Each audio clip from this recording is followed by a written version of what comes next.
up a little bit more and a little bit more towards satellite. EVA is working along very well.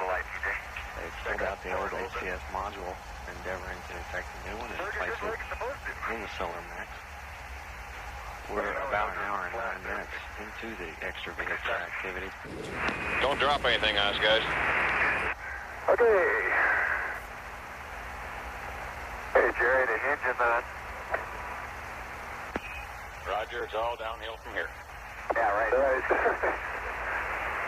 Everything's on. I've double-checked all the little clips are over the connectors, and so I'm going to get ready and button it up. Houston, Challenger, Ox got to go. Because Ox finishes the repair faster than anyone expected, he has time to take the manned maneuvering unit for a test flight.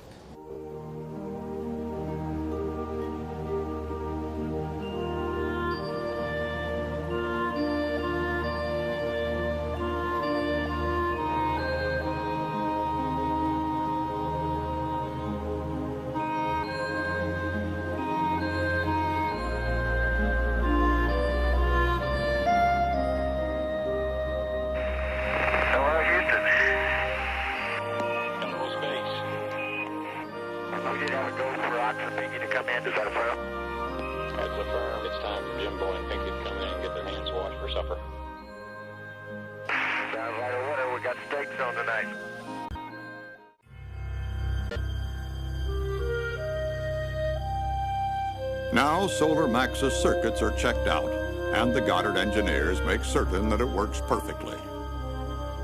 TJ holds it facing the sun until its batteries are recharged, and then gently he returns it to orbit.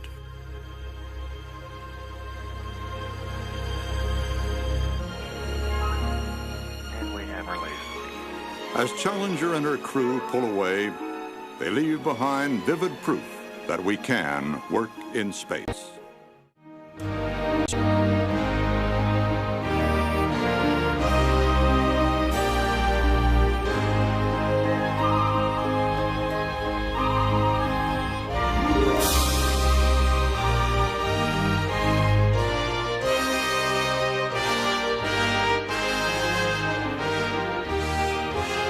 Like Columbus, we dream of distant shores we've not yet seen.